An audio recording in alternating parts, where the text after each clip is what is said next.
मुझसे बहुत बड़ी गलती हो गई। मुझे अब वो सब इमेजेस अपने आसपास नजर आती हैं और मेरा पीछा नहीं छोड़ती। मैं जहां भी जाता हूं वो मुझे सुन रहे होते हैं और देख रहे होते हैं। जो गलती मुझसे हुई वो तुम सब कभी मत करना, वरना तुम्हारा भी यही हाल होगा। मैं हॉरर मूवीज का फैन था, नई हो या पुरानी। मैं ऑलमोस्ट हर हॉरर मूवी देखता था। यूट्यूब के स्केरी एनिमेशन चैनल्स का भी कोई एपिसोड मिस नहीं करता था। अब ऑलमोस्ट मेरा डर खत्म हो गया था। अब मुझे कुछ भी डरावना नहीं लगता था। सब कंटेंट्स एक जैसे थे। हॉरर मूवीज के सीन भी मैं पहले ही प्रेडिक्ट कर लेता था, क्योंकि वो सब एक ही जैसी हुआ करती थी। उनमें कुछ भी यूनिक और स्केरी नहीं रहा था। एक रात काम से वापस आकर मैं बेड पे लेटा मोबाइल पर कुछ वीडियो क्लिप्स देख रहा था। तब मेरी गर्लफ्रेंड लीजा ने मुझे कॉल की। हमने कुछ देर बातें की एंड देन सडनली उसने टॉपिक चेंज करके डार्क वेब की बात शुरू की। उसने कहा, मैंने एक वेबसाइट ट्राई की है, मेरी फ्रेंड ने मुझे उसका लिंक दिया था, वो बहुत स्केरी है, सो मुझे लगता है कि वो तुम्हें जरूर ट्राई करनी चाहिए। मैंने कहा, एक वेबसाइट में क्या स्केरी होगा, तुम्हें कितना डर लगा था? उसने कहा, यह मेरी लाइफ का स्केरियस्ट एक्सपीरियंस था। वो एक सिंपल वेबसाइट नहीं थी। सबसे स्केरी बात यह थी कि जब मैंने कंप्यूटर ऑफ किया तो वो सब चीजें मुझे रियल लाइफ में दिखाई देने लगी। मैंने हैरानगी से पूछा, क्या सच में तुम्हें वो सब रियल लाइफ में दिखाई दिया? उसने कहा, हाँ, जो चीजें और इमेजेस मैंने वेबसाइट पर देखी थी वो मुझे अपने आसपास दिखाई देने लगी। पर लकीली 10 से 15 मिनट बाद वो भयानक चेहरे दिखना बंद हो गए। ये मेरी लाइफ का क्रीपीएस्ट एक्सपीरियंस था। लीजा ने ईमेल में मुझे उस वेबसाइट का लिंक भेजा। उसका नाम था daretoscare.onion। मैं डार्क वेब के बारे में ज्यादा नहीं जानता था, सो डार्क वेब ब्राउज करने के लिए मुझे पहले कुछ ट्यूटोरियल्स देखने पड़े। देन मैंने टोर ब्राउजर इंस्टॉल किया और उस पर वेबसाइट का नाम एंटर किया तो बहुत इजीली वो साइट लोड हो गई। पेज के टॉप पे लिखा था डेयर टू स्केयर। वेबसाइट के लोगो में एक अजीब सा क्रीपी स्कल बना हुआ था। मुझे उस वेबसाइट का लेआउट बिल्कुल भी पसंद नहीं आया। वो एकदम फेक और चीजी लग रही थी। मैं उसे क्लोज करने वाला था, तभी एक चैट बॉक्स पॉपअप हुआ जिसमें लिखा था, क्लोजिंग वेबसाइट। अभी से डर गए क्या? सो मैंने वेबसाइट बंद करने से पहले उस चैट का रिप्लाई किया, मैं नहीं डरता, तुम्हारी वेबसाइट बिल्कुल भी स्केरी नहीं है। आगे से रिप्लाई आया, अभी तो हमने आपका सेशन स्टार्ट ही नहीं किया मिस्टर अजलान। मैंने पूछा, सेशन? कैसा session? Intro session mister Azlan. हम आपको स्क्रीन पर कुछ स्केरी इमेजेस दिखाएंगे और आपका रिएक्शन मेजर करेंगे। इंट्रो इमेजेस पर आपके डर और रिएक्शन को कैलकुलेट करके हम कुछ ऐसी इमेजेस प्रेजेंट करेंगे जो आपकी लाइफ पर फिट होंगी। और बिलीव मी, उन इमेजेस को देखना आपकी लाइफ का सबसे ज्यादा स्केरी एक्सपीरियंस होगा। ये मैसेज पढ़ के मुझे लीजा की बात याद आ गई, वो इमेजेस जो उसको अपने आसपास दिखाई देने लगी थी। मैंने पूछा, तुम कैसे मेरा रिएक्शन मेजर करोगे? मैं तुम्हारे सामने नहीं हूं, कैसे नोटिस करोगे मेरा रिएक्शन? उसने रिप्लाई किया, वेल, आप बस अपने कंप्यूटर की तरफ देखते रहना। आपका कैमरा ऑन है, हम आपका चेहरा देख सकते हैं। आपके फेस एक्सप्रेशंस को हमारा सॉफ्टवेयर रीड करेगा और ये ऑब्जर्व करेगा कि आप किस चीज से डरते हो। मैंने अपनी कंप्यूटर स्क्रीन की तरफ देखा। वहां एक रेड लाइट ब्लिंक कर रही थी, जिसका मतलब था कि मुझे रिकॉर्ड किया जा रहा है। इस पॉइंट पर मुझे थोड़ा अनकंफर्टेबल फील हुआ, लेकिन मैं इस सब को कंटिन्यू करना चाहता था, जो कि मेरी जिंदगी की सबसे वर्स्ट मिस्टेक थी। मैंने मैसेज किया, ओके, बट क्या मैं तुम्हारा नाम जान सकता हूँ? मेरा नाम रॉय है, उसने कहा। ऑलराइट रॉय, मैं इंट्रो सेशन के लिए तैयार हूँ, बट मैं तुम्हें पहले बता दूं कि मैं बहुत सी स्केरी मूवीज देख चुका हूँ, मुझे डराना इतना आसान नहीं है। उसने रिप्लाई किया, डोंट वरी मिस्टर अजलान, हम इंट्रो सेशन में बहुत कुछ ऑब्जर्व करेंगे और इवेंचुअली कुछ ऐसी चीजें ढूंढ निकालेंगे जिससे आप डरते हो, specially in real life. I don't know why कि वो रियल लाइफ पर इतना जोर क्यों दे रहा था। सेशन तो सिर्फ कंप्यूटर पर होना था। ये बात मुझे कुछ अजीब लगी। मैंने कहा, okay Roy, I am ready for the session, उसने रिप्लाई किया। मैं आपको स्क्रीन पर एक इमेज दिखाने लगा हूँ, उसे देखकर बताना कि आपको कैसा फील हुआ, कंप्लीट डिटेल से बताना। रॉय ने एक इमेज पोस्ट की। उस इमेज में कुछ साए थे जो हवा में फ्लोट कर रहे थे, उनके फेस फीचर्स नजर नहीं आ रहे थे। वो इमेज क्रीपी थी मगर इतनी डरावनी नहीं थी। मैंने टाइप किया, ये इमेज क्रीपी तो थी मगर इतनी स्केरी नहीं थी। पहली दफा ये इमेज देखने पर कैसा फील हुआ था, उसने पूछा। मैंने जवाब दिया, डर तो नहीं लगा था लेकिन थोड़ा अनईजी फील हुआ था, बट अगले ही पल सब नॉर्मल हो गया क्योंकि ये एक तस्वीर ही तो है बस।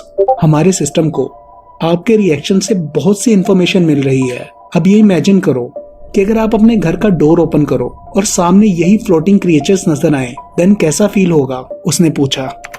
ऑब्वियसली देन ये सब बहुत हॉरिबल होगा, मैंने रिप्लाई किया। ओके, अब सेशन को कंटिन्यू करते हैं।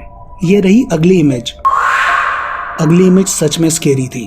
वो एक औरत का डीफॉर्म हुआ चेहरा था और उसके चेहरे पर ईयर टू ईयर एक क्रीपी स्माइल थी और pitch black eyes. So creepy Roy, ये इमेज सच में स्केरी थी। तुम सच में समझ चुके हो कि मुझे किससे डर लगता है, उसने कहा। नाउ टेल मी, तुम्हें कैसा लगेगा अगर तुम बाथरूम जाओ और तुम्हें रिफ्लेक्शन में ये औरत नजर आए? That would be scary as hell, मैंने जवाब दिया। उस पॉइंट पर मुझे ये सब कुछ अजीब लग रहा था। मेरा दिमाग कह रहा था कि मुझे सेशन को एंड कर देना चाहिए, लेकिन मेरा दिल इसे कंटिन्यू करना चाहता था। मैं देखना चाहता था कि रॉय मुझे क्या दिखाने वाला है। ओके ज़लान, ये रही नेक्स्ट इमेज। वो तस्वीर किसी बेसमेंट की सीढ़ियों की थी और सीढ़ियों के एंड पर अंधेरे में एक क्रीपी लुकिंग आदमी खड़ा था। उसका चेहरा कुछ वियर्ड सा था। ये इमेज बिल्कुल भी स्केरी नहीं थी। मैंने पुरानी हॉरर मूवीज में इससे ज्यादा हॉरर सीन्स देख रखे हैं। अब तक की इमेजेस में ये लीस्ट स्केरी थी, मैंने कहा। Thanks for your feedback Azlan. मुझे पता है कि तुम्हारे घर में भी बेसमेंट है, सो कैसा लगेगा अगर तुम बेसमेंट की तरफ जाओ और स्टेयर्स के नीचे तुम्हें यही आदमी नजर आए, उसने पूछा। मैंने सोचा इसको कैसे पता कि मेरे घर में बेसमेंट है। देन आई सपोज्ड कि ये उसका गैस होगा क्योंकि यहाँ काफी घरों में बेसमेंट्स हैं।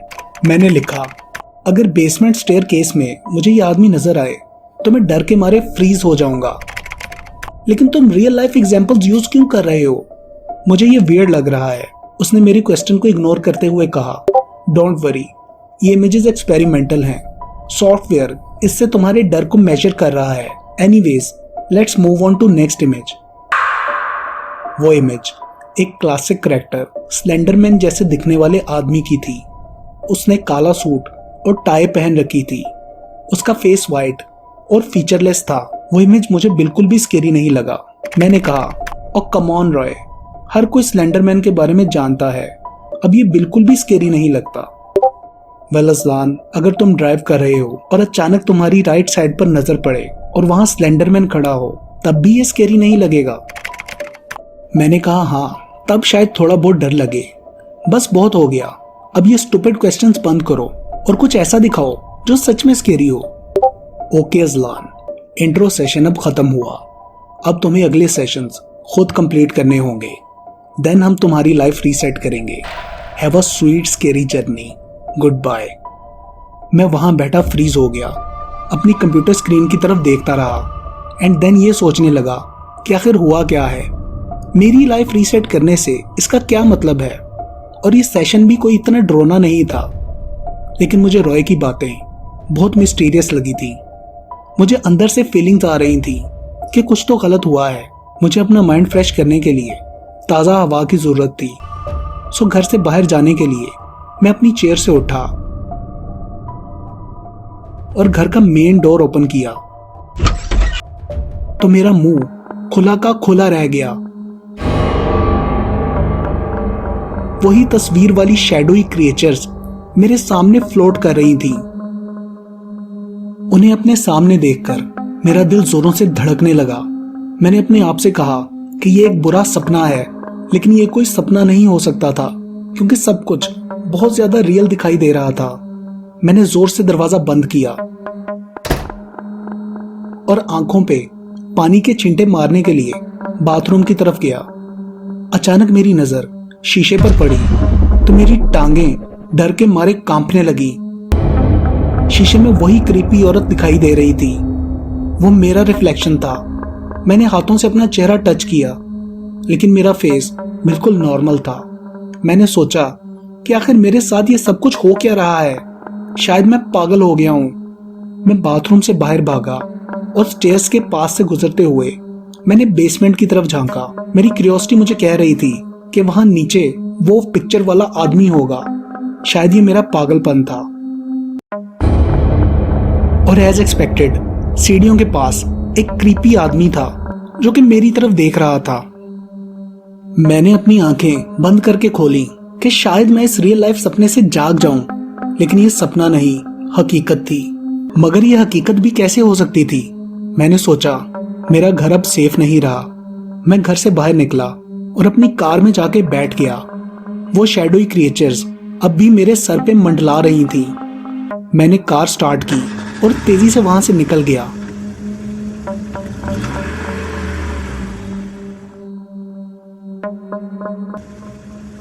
जैसे जैसे मैं घर से दूर जाता जा रहा था, मेरा माइंड स्ट्रेस से रिलीव होता जा रहा था। अब मैं काफ़ी हद तक रिलैक्स हो चुका था और मुझे वो स्केरी चीज़ें भी दिखाई नहीं दे रही थी। तब मैंने इस सब को समझने की कोशिश की और ये कंक्लूड किया कि मेरा माइंड वो सब इमेजेस मुझे रियल लाइफ में दिखा रहा है। रॉय ने शायद किसी तरह मुझे हिप्नोटाइज कर दिया है।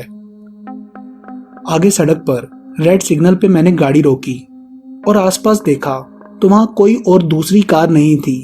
इवन कोई आदमी भी दिखाई नहीं दे रहा था। सडनली मैंने लेफ्ट साइड पर देखा तो मैं डर के मारे फ्रीज हो गया। वहां वही स्लेंडरमैन जैसा आदमी खड़ा था। सडनली मेरा फोन रिंग हुआ। मैंने देखा तो एक मैसेज आया था, अजलान तुम भाग तो सकते हो मगर छुप नहीं सकते। तुम्हें सेशंस कंप्लीट करने होंगे एंड देन सब कुछ रीसेट होगा।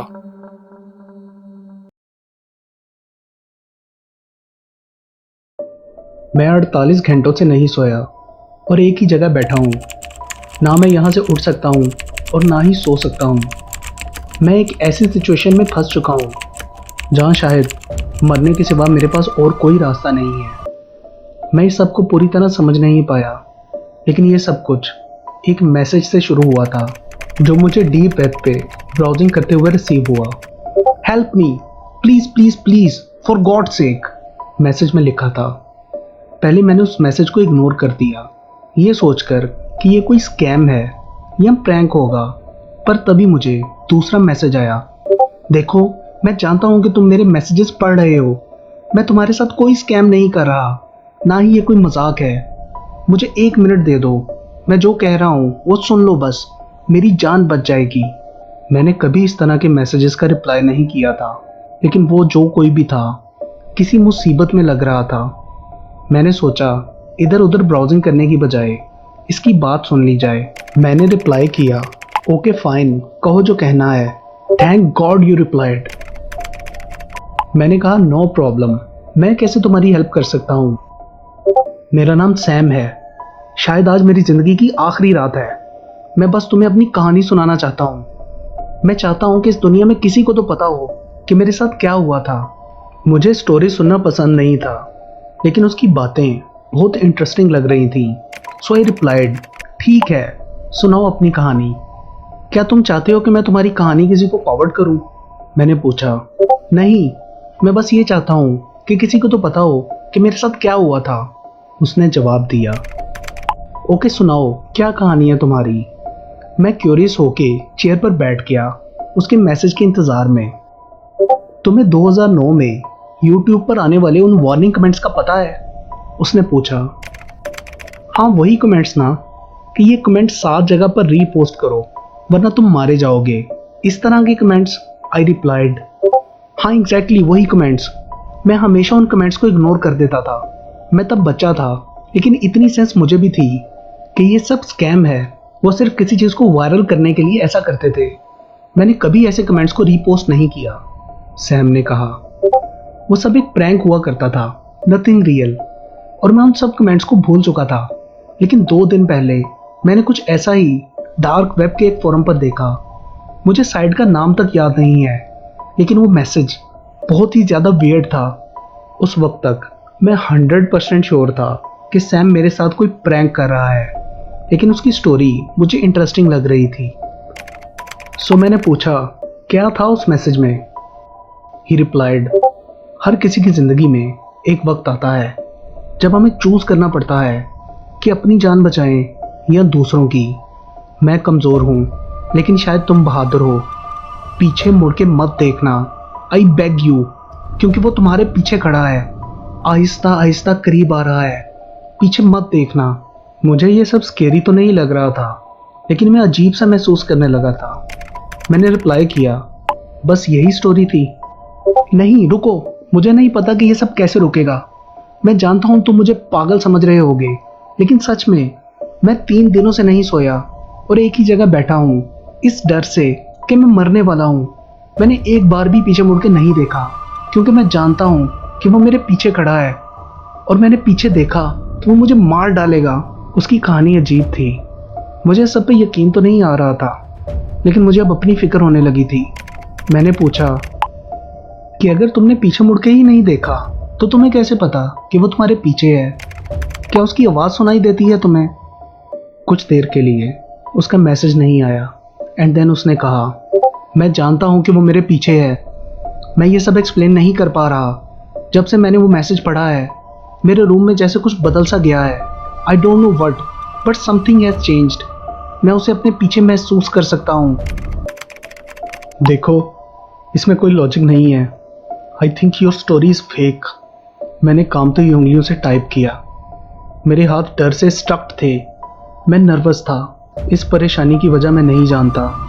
मेरा रूम लॉक था, लेकिन फिर भी मुझे यूं लग रहा था जैसे कोई मेरे रूम में एंटर हुआ हो। मैं पीछे मुड़ के देखना चाहता था, लेकिन मेरा दिल मुझे कह रहा था कि अपनी नज़रें स्क्रीन से मत हटाना। मेरा दिल मेरे दिमाग के लॉजिक्स का साथ नहीं दे रहा था। मैंने वर्डली मैसेज किया, अगर तुमने उसको देखा ही नहीं है तो तुम कैसे कह सकते हो कि वो रियल है? तुम मुझे बताओ, क्या कभी कुछ बुरा होने से पहले हमें फील नहीं होता कि समथिंग इज़ रॉन्ग? हमेशा आंखों से देखना ज़रूरी नहीं होता। हम फील कर सकते हैं कि कुछ तो गलत है। मैं उसकी प्रेजेंस को फील कर सकता हूँ। Do you understand me? उसने कहा। मैं ये स्टोरी सुन के बहुत अनकंफर्टेबल हो चुका था, और मैं इस कन्वर्सेशन को ख़त्म करना चाहता था। सो तुम मुझसे क्या चाहते हो? मैं तुम्हारी कोई हेल्प नहीं कर सकता। मैंने कहा, तुम ऑलरेडी मेरी हेल्प कर रहे हो ये कहानी सुनकर। यही मेरी लास्ट विश थी। ही रिप्लाइड। मैं साइन ऑफ करना चाहता था, लेकिन मेरी हिम्मत नहीं हो रही थी। मैं चाहता था कन्वर्सेशन वो एंड करे। तो मैंने पूछा, देन और कुछ? उसने कहा, तुम्हारा नाम क्या है? मैंने पूछा, नाम की क्या ज़रूरत है? मैं अपनी जान बचाने वाले का नाम जानना चाहता हूँ। उसके उस मैसेज ने मेरे जिस्म में एक अजीब सनसनी सी फैला दी थी। ना मैं उसकी आवाज़ सुन रहा था और ना ही उसके एक्सप्रेशन मुझे नज़र आ रहे थे, लेकिन फिर भी मैं ये ऑब्जर्व कर सकता था कि कुछ बहुत ही बुरा होने वाला है। मैंने टाइप किया, मेरा नाम लकी है। Thank you so much lucky. पर किस लिए? मैंने पूछा। मेरी जान बचाने के लिए। लेकिन मैंने तो कुछ भी नहीं किया। मुझे अपना रूम बहुत ज़्यादा डार्क फील होने लगा था। मेरे आसपास का टेम्परेचर अचानक गिर चुका था। मैं रूम से बाहर जाना चाहता था, लेकिन मैं बहुत ज़्यादा डरा हुआ था। पीछे मुड़ने का हौसला नहीं हो रहा था। यूं लग रहा था कोई मुझे देख रहा है। तुमने अभी तक पीछे मुड़ के तो नहीं देखा? सैम ने पूछा। तुमने क्या किया है मेरे साथ? उसने कहा, मैंने तुमसे जो कुछ कहा सब सच था। बहुत सर्चिंग के बाद मुझे उससे बचने का एक ही रास्ता मिला था। जानना चाहोगे? मैं बहुत ज़्यादा डर चुका था और मुझे सैम पर बहुत गुस्सा आ रहा था। मैंने रूडली कहा, मेरे साथ क्या किया है तुमने? उसने मेरी बात को इग्नोर करते हुए रिप्लाई किया, उसको मत देखना, वरना वो तुम्हें मार देगा। वो तुम्हारी सॉल निकल जाएगा। अगर उससे बचना चाहते हो तो उसके लिए अगला शिकार ढूंढो और वो मैसेज आगे फॉरवर्ड करो। मेरा माइंड इस सब पे बिलीव नहीं कर रहा था, लेकिन मेरी पूरी बॉडी डर के मारे कांप रही थी। मैं सैम की बातों को डिनाई करना चाहता था, मगर मैं जानता था कि मैं अब अपने रूम में अकेला नहीं हूँ। I am sorry lucky, but मेरे पास और कोई रास्ता नहीं था। I am really sorry. मैं किसी को हर्ट नहीं करना चाहता था, लेकिन मेरे पास और कोई चारा नहीं था। मैंने गुस्से में कहा, देन मैं ये मैसेज तुम्हें ही फॉरवर्ड करता हूँ। ये इस तरह काम नहीं करता, उसने जवाब दिया। मैंने पूछा, तुम्हें कैसे पता? उसने कहा, क्योंकि मैं ये ट्राई कर चुका हूँ। ये सैम का लास्ट मैसेज था। मैंने उसे कांटेक्ट करने की कोशिश की, लेकिन वो साइन ऑफ कर चुका था। मैं अपनी चेयर पे ही ट्रैप्ड हो चुका था। ना ही वहां से उठकर जा सकता था और ना ही पीछे देख सकता था, क्योंकि मैं जानता था वो मेरे पीछे खड़ा है। स्क्रीन ऑफ करके मैंने मॉनिटर में उसका रिफ्लेक्शन देखा।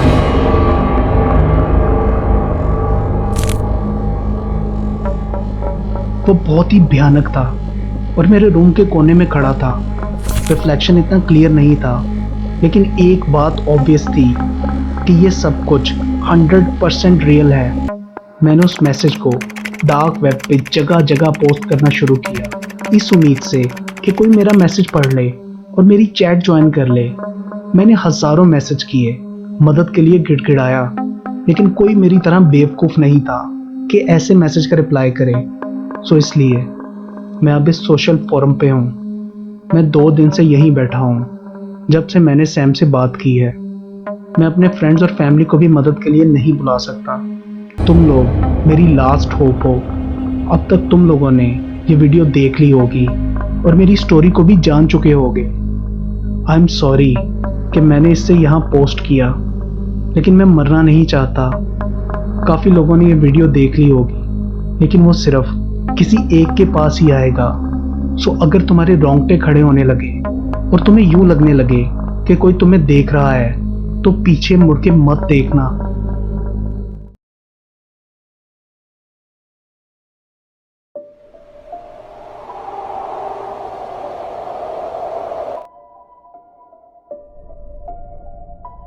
मेरी आंख खुली तो मैं हॉस्पिटल के एक कमरे में था। मुझे कुछ याद नहीं कि मैं यहाँ कैसे आया। कैलेंडर पे तारीख 5 जून 2021 थी। इसका मतलब था कि 6 माह गुजर चुके हैं। डॉक्टर ने बताया कि मैं 6 माह से कोमा में था और वो हैरान थे इस बात पर कि मेरी बॉडी बिना किसी बीमारी के बहुत तेज़ी से ख़राब हो रही थी। आखिरी बात जो मुझे याद है वो किसी और ही तरफ इशारा कर रही थी। मैं जाग गया था। इसका मतलब है कि मेरी जगह कोई और फंस चुका था। मुझे इंटरनेट पे ब्राउजिंग करने की बहुत ज़्यादा एडिक्शन थी। उस रात मुझे बहुत ज़्यादा नींद आ रही थी, लेकिन मैं खुद से यही कह रहा था कि बस 10 मिनट और ब्राउज करके सो जाऊंगा। सच बताऊं तो मुझे इंटरनेट पे डार्क वेब ब्राउज करने की आदत थी। काफ़ी रिसर्च के बाद मुझे टॉर ब्राउज़र और ऑनियन वेबसाइट्स के बारे में पता चला था। रात के तकरीबन 3 बज चुके थे। मैं सोना चाहता था, पर डार्क वेब बहुत ज़्यादा फैसिनेटिंग था, सो मैं उसको क्लोज नहीं कर पा रहा था। और शायद यही मेरी ज़िंदगी की सबसे बड़ी गलती थी। उस रात वीकेंड था, सो मॉर्निंग में ऑफिस से छुट्टी थी और ना ही मेरी कोई गर्लफ्रेंड थी जिसके साथ मैं टाइम स्पेंड करता। मैं बहुत इंट्रोवर्ट किस्म का इंसान था, इसलिए मेरे बहुत कम दोस्त थे और मेरी फैमिली भी दूसरे शहर में रहती थी। सो मेरी बोरिंग लाइफ में डार्क वेब भी एक ऐसी चीज़ थी जो मुझे इंटरेस्टिंग लगती थी। मैं कुछ कॉन्स्पिरेसी थ्योरीज पे रिसर्च कर रहा था, जैसे कि कुछ लोगों का मानना था कि यूनाइटेड स्टेट्स के एरिया 51 में एलियंस रहते हैं और वही एलियंस दुनिया की सब गवर्नमेंट्स को कंट्रोल करते हैं। मुझे इस पर यकीन तो नहीं था, लेकिन इन सब थ्योरीज को पढ़ के मुझे मज़ा आता था और इसका कोई नुकसान भी नहीं था। मैं इसको हार्मलेस ही समझता रहा, जब तक कि मैं एक्सीडेंटली उस वेबसाइट तक नहीं पहुंचा। उस वेबसाइट में सिर्फ एक डार्क बैकग्राउंड था और ऊपर टाइटल था डोंट लुक। इसके अलावा उस पेज पर कुछ भी नहीं था। एट फर्स्ट मैं क्यूरियोसिटी में उसको देखता रहा और मुझे कुछ भी डेंजर फील नहीं हुआ। मैं एक्सपेक्ट कर रहा था कि शायद ये कोई हॉरर जंप स्केयर वीडियो होगी जिसे देख के मैं सडनली डर जाऊंगा। और वैसे भी मुझे हॉरर और स्केरी चीज़ों में बहुत इंटरेस्ट था, लेकिन काफ़ी टाइम गुजरने के बाद भी वहाँ ऐसा कुछ भी नहीं दिखाई दिया। मेरे सामने बस एक ब्लैक स्क्रीन थी जिस पे लिखा था डोंट लुक। देन मैंने पेज को इंस्पेक्ट किया, शायद यहाँ कोई वीडियो हो, लेकिन वहाँ ऐसा कुछ भी नहीं था। उस पेज पे बस एक ब्लैक स्क्रीन और टाइटल ही था। मैं ब्राउज़र बंद करने लगा था क्योंकि ये बहुत ज़्यादा बोरिंग था और मुझे नींद भी आ रही थी। लेकिन जैसे ही मैंने पेज क्लोज करने के लिए कर्सर मूव किया तो मुझे एक अजीब सी विस्पर साउंड सुनाई दी। बंद मत करना। बहुत मध्यम आवाज़ थी, लेकिन मेरी आंखें एक बार फिर से स्क्रीन की तरफ फिक्स्ड हो चुकी थी और इस दफ़ा मुझे अंधेरे के पीछे कुछ दिखाई दे रहा था। स्क्रीन के दरमियान में टाइटल के नीचे किसी का साया था। शायद वहाँ कोई खड़ा था। वो एक बहुत लंबे डार्क कॉरिडोर में खड़ा था और जैसे जैसे मैं गौर कर रहा था व्यू क्लियर होता जा रहा था। लेकिन मैंने खुद से सोचा कि वो आवाज़ कहाँ से आई थी। तभी मैंने स्क्रीन पर कर्सर मूव करके देखा कि शायद वहाँ कोई प्ले बटन होगा, लेकिन वहाँ ऐसा कुछ भी नहीं था। सो अपना डाउट क्लियर करने के लिए कंप्यूटर का वॉल्यूम म्यूट कर दिया। देन मैंने उस आदमी की तरफ देखा तो नोटिस किया कि वो आगे की तरफ मूव हुआ था। मेरा इंतजार करो। अगेन वही आवाज़ सुनाई दी। वो आवाज़ बहुत ही ज़्यादा अजीब थी और सबसे स्ट्रेंज बात यह थी कि कंप्यूटर का वॉल्यूम म्यूट होने के बावजूद वो आवाज़ सुनाई दे रही थी। उस कॉरिडोर का व्यू बिल्कुल क्लियर हो गया था और वहाँ हर तरफ एक काला सा थिक लिक्विड फैलता जा रहा था। वो जगह किसी पुराने अबेंडेंड अजाइलम की तरह थी और वो आदमी लंगड़ाता हुआ आगे बढ़ रहा था और उसकी नेगेटिव एनर्जी मुझे कंप्यूटर से बाहर निकलती महसूस हो रही थी। मुझे बहुत अजीब फील हो रहा था। यूँ लग रहा था जैसे कोई डेविल बिल्कुल मेरे सामने खड़ा हो। मैंने अपनी नज़रें स्क्रीन से हटाने की कोशिश की, लेकिन मैं नहीं हटा पाया। मैं बस उस क्रीपी से आदमी की तरफ स्टेयर कर रहा था। देन वो और करीब आने लगा और फिर अचानक से रुककर उसने अपना सर एक तरफ टिल्ट किया। उसके चेहरे पर क्रीपी स्माइल थी और नुकीले तेज दांत। उसने सर पर हैट पहन रखी थी और मेरी तरफ घूर रहा था। मैं बहुत डर चुका था। ये सब ठीक नहीं हो रहा था। मैंने ब्राउज़र क्लोज करने की कोशिश की, लेकिन काफ़ी दफ़ा एग्जिट क्लिक करने के बाद भी वो बंद नहीं हो रहा था। देन मैंने एंड टास्क करने की कोशिश की, लेकिन टास्क मैनेजर ओपन ही नहीं हुआ। मैंने स्क्रीन को पावर ऑफ करने की भी कोशिश की, लेकिन वो बंद नहीं हुई। सब कोशिशें बेकार जा रही थी। उस वक्त मेरे पास कंप्यूटर का पावर प्लग उतार के ऑफ करने के अलावा और कोई ऑप्शन नहीं थी। और पावर प्लग ऑफ करने के लिए मैंने सीट से उठने की कोशिश की तो मैं उठ नहीं पाया। मैं नहीं जानता कि इसकी वजह क्या थी, लेकिन मैं अपनी आंखें स्क्रीन से हटा नहीं पा रहा था और साथ ही साथ वो आदमी और करीब आता जा रहा था। ये सब एक बुरे सपने की तरह था। मैंने फ्रस्ट्रेशन में कहा, मेरे साथ ये सब हो क्या रहा है? पिक्चर अब और ज़्यादा क्लियर हो गई थी। वो कॉरिडोर बहुत ज़्यादा डीप था और यूँ लग रहा था जैसे उसका कोई और कोना ही ना हो। वो लिमिटलेस था। लेकिन स्ट्रेंज बात ये थी कि वो तस्वीर बहुत ज़्यादा क्लियर थी। कोई भी तस्वीर इतनी क्लियर नहीं हो सकती। यूँ लग रहा था कि मैं अपनी कंप्यूटर स्क्रीन से किसी असल कॉरिडोर में झांक रहा हूँ। स्क्रीन पे फिर से वही टाइटल आया, डोंट लुक। मैंने अपनी आंखें बंद करने की कोशिश की, लेकिन मैं उन्हें ज़्यादा देर बंद नहीं कर पा रहा था। मैंने ज़बरदस्ती आंखें बंद करने की बहुत कोशिश की, लेकिन कोई फ़ायदा नहीं हुआ। देन स्क्रीन पे टाइटल चेंज हो गया, इट्स टू लेट नाउ। मैंने बेग किया, प्लीज़ ये सब रोक दो और मुझे जाने दो, मगर मैं अपनी चेयर से फिजिकली मूव ही नहीं कर पा रहा था। वो आदमी स्क्रीन के और करीब आता जा रहा था। वो बहुत ही ज़्यादा भयानक था। उसकी स्माइल से मेरे रोंगटे खड़े हो रहे थे। उसका पेट कटा हुआ था जिससे अंतड़ियाँ दिखाई दे रही थी। उसके कपड़े फटे पुराने थे और वो बहुत ही ज़्यादा लंबा था। देन उसने स्क्रीन की तरफ कुछ और कदम बढ़ाए। उस वक्त डर के मारे मेरी टांगें कांपने लगी थी। मुझे कोई आइडिया नहीं था कि वो मेरे साथ आखिर क्या करने वाला है। मैं चिल्लाया कि तुम आखिर मुझसे चाहते क्या हो, लेकिन वो और करीब से करीब तर आता जा रहा था।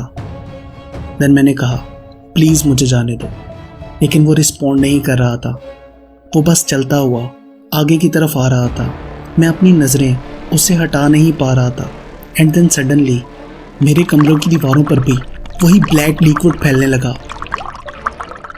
वो मेरे कमरे में हर तरफ फैलता जा रहा था। वो आदमी बिल्कुल मेरे सामने था। देन उसके हाथ एक साए की तरह स्क्रीन से बाहर आए और मेरी तरफ बढ़ने लगे मैंने खुद से कहा कि ये इम्पॉसिबल है, ये सब सच नहीं हो सकता। उसके हाथ मेरे और करीब आते जा रहे थे।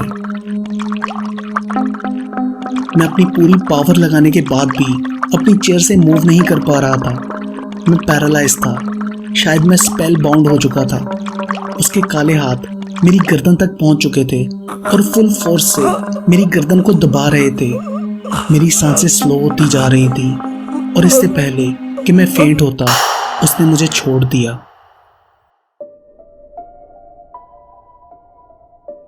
लेकिन उसके छोड़ने के बाद भी मेरी कंडीशन बहुत ज़्यादा ख़राब थी। एंड देन सडनली मेरी आंखों के आगे अंधेरा छा गया। अंधेरा छटा तो मैं किसी और जगह पर था। मैं किसी दूसरी दुनिया में आ चुका था। ये जगह जानी पहचानी थी। ना ही मेरा दिल धड़क रहा था और ना ही मेरी सांस चल रही थी, लेकिन फिर भी मैं जिंदा था। मेरे सामने वही लंबा कॉरिडोर था। मैं समझ गया था कि मैं उसी इमेज में ट्रैप हो चुका हूं। बाकी दुनिया के लिए मेरा जिस्म कोमा में था, लेकिन हकीकत ये थी कि मेरी रूह इस ब्लैक स्क्रीन में कैद हो चुकी थी और यहाँ से निकलने का एक ही रास्ता था कि कोई इस ब्लैक स्क्रीन को देखे और मेरी जगह आ जाए।